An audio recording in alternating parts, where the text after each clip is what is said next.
दूं एफआईएस की 3,500 करोड़ रुपए की कैश में फ्राइडे को बिकवाली का नंबर आया है।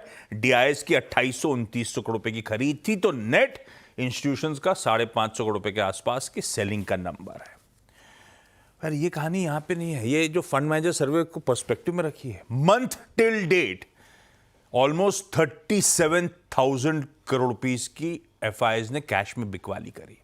ईयर टिल डेट क्या हुआ भाई? जनवरी से लेकर फरवरी तो खड़े हैं, 1.25 करोड़ 1.25 लाख करोड़ की एफआईएस की सेलिंग ऑलरेडी हो चुकी है। वो तो बहुत लकी हैं अपन कि आप और हम अभी भी भरोसा रखे हुए इंडिया की लॉन्ग टर्म स्टोरी पे एसआईपीज कंटिन्यू कर रहे हैं, क्योंकि डीआईएस ने इसको मैच करा है। 1,27,000 करोड़ रुपए की डीआईएस की ईयर टिल डेट बाइंग है। नहीं तो सोचिए क्या दिक्कत आती। तो और ना कैश में मूड सुधर रहा है एफआईएस का, और गणित उनका वायदा में भी सुधरता हुआ नजर है। कहीं बज नहीं कर रहे हैं वो। वायदा के नंबर्स आपकी स्क्रीन पर हैं। इंडेक्स फ्यूचर्स में 18 करोड़ की बाइंग थी, निफ्टी फ्यूचर्स में 810 करोड़ की, लेकिन निफ्टी बैंक में 560 करोड़ की बिकवाली का नंबर। इंडेक्स में कहिए 2650 लॉन्ग कॉन्ट्रैक्ट्स काटे फ्राइडे को, लॉन्ग्स काटे प्लस 1950 शॉर्ट्स काटे। पर लॉन्ग ज्यादा काटे, शॉर्ट्स कम काटे, गणित थोड़ा सा और गड़बड़ा गया है। नेट शॉर्ट्स स्वेल करके अब 85.1 पे आके खड़े हो गए हैं फ्राइडे को, वर्सेस गुरुवार का आंकड़ा आपकी स्क्रीन पर है।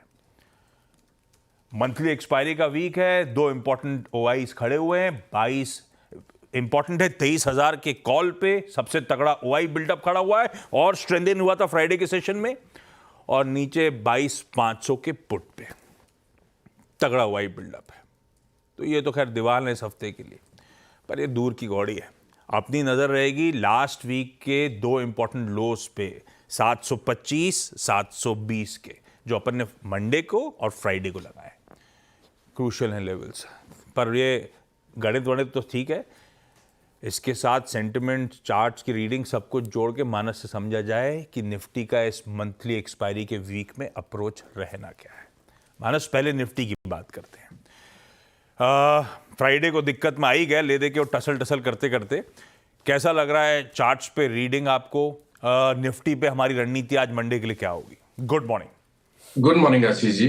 देखिए, रणनीति तो अभी भी सेल ऑन राइज की ही रहेगी, क्योंकि पिछले अगर आप 8 सेशन देखें तो 7 बार निफ्टी ने 22,700 और 22,800 की रेंज में सपोर्ट लिया।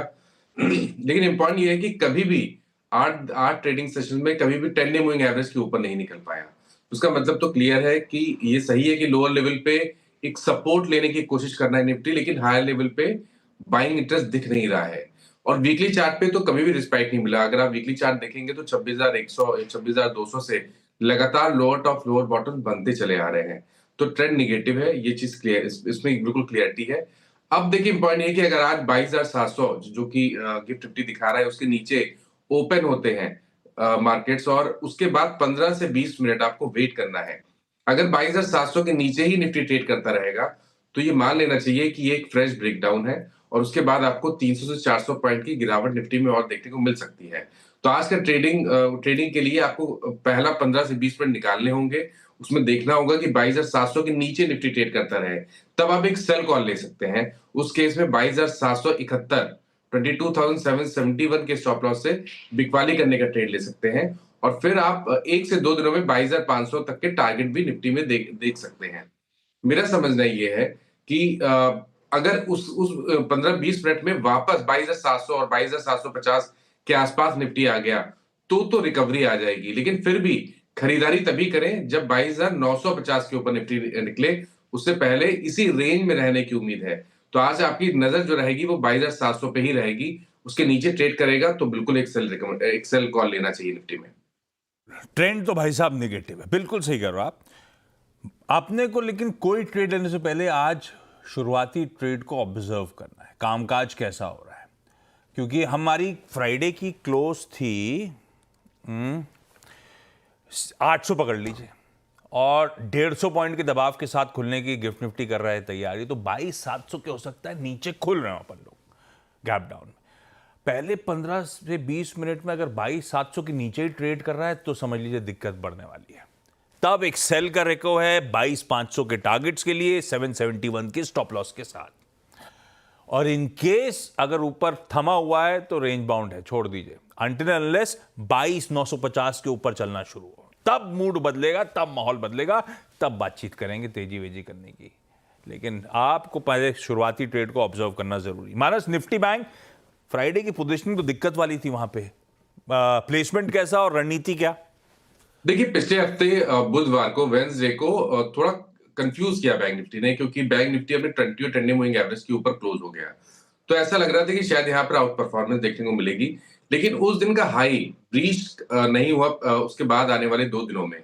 तो उसका मतलब ये है कि हाई लेवल पे यहाँ पर रेजिस्टेंस तो डेफिनेटली है 20 और ट्रेंडिंग मूविंग एवरेज पे, लेकिन क्योंकि एक साइडवेज मूव बैंक निफ्टी दिखा रहा है, तो आपको इंतजार करना है 48,500 के लेवल को ब्रेक करने का। अगर 48,500 के लेवल आज ब्रीच हो, उसके नीचे 15-20 मिनट ट्रेड करना शुरू करे, तो 48,700 के स्टॉप लॉस से एक सेल कॉल लेना चाहिए बैंक निफ्टी में, जहां आप अपने टारगेट 48,100 के रख सकते हैं, जो कि मेरे ख्याल से पिछले मंथ के लोस थे। तो 48,100 के टारगेट के लिए आप बिकवाली कर सकते हैं, लेकिन पहले 15 मिनट आपको इंतजार करना है। यहाँ पर भी 48,500 के नीचे सस्टेन करें तभी बिकवाली करें। खरीदारी करने के लिए 49,650 जो कि वेंसडे का हाई था, उसको ब्रेक करना जरूरी है। उसके ऊपर अगर बैंक निफ्टी निकले तभी आप बैंक निफ्टी में खरीदारी करें। बिल्कुल ठीक, सब कुछ आज के सेशन के चाल पे डिपेंडेंट है। लेवल्स आपकी स्क्रीन पे ब्यूटीफुली रख दिए। मानस जुड़ेंगे 8 बजे, पैनल का हिस्सा होंगे, तब अगर कुछ ओपनिंग के आसपास इस तरह की हरकत आ रही होगी जहां पे सेटल होगा, मानस से मैं रिविजिट करूंगा उनकी स्ट्रैटेजी को। मानस, थैंक यू सो मच सुबह सुबह जुड़ने के लिए।